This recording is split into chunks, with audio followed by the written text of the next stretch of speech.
नमस्कार दोस्तों, कैसे हो आप सब। आशा करती हूँ आप लोग ठीक होंगे। जय श्री राम दोस्तों, कैसे हो आप सब। आशा करती हूँ आप लोग ठीक होंगे। सुनाएंगे आप सभी को सोहर गीत, सुनिएगा और बताइएगा कैसा लगा। बहुत ही प्यारा सोहर गीत है, तो देर न करते हुए चलिए सुनाते हैं ये प्यारा सा सोहर गीत। चरे चौखंड कैसा गरावता रामादा तुइन कराई, रामादा तुइन कराई हो। बहिनी भीतरा से निकाराई सीतला रानी, रामा से यारज कराई, रामा से यारज कराई हो।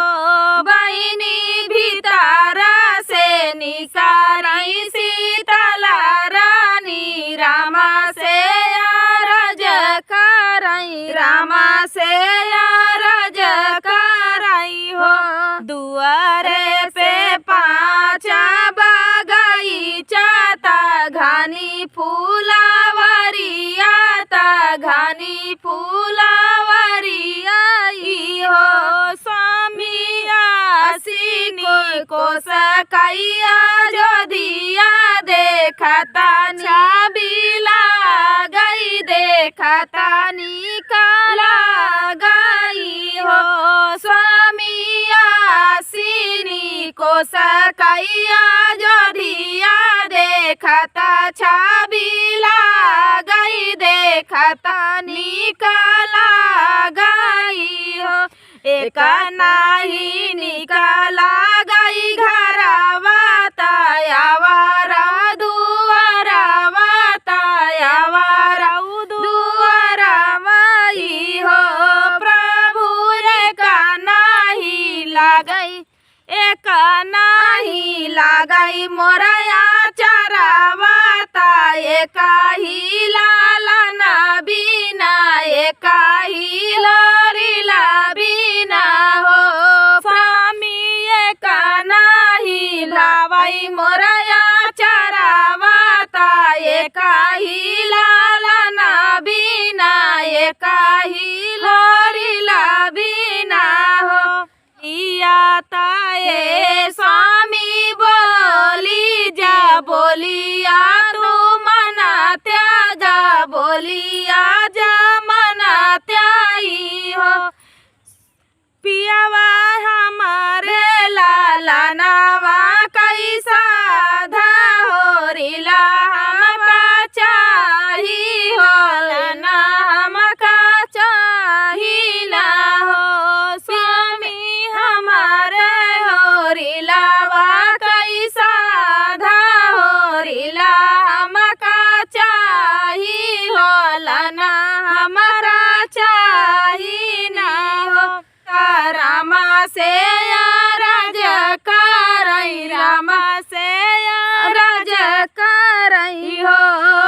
रामा जे करे बाटे रामा ऐसा पुरुष लाखाना, ऐसा देवर लाखाना, ऐसा देवरा हो।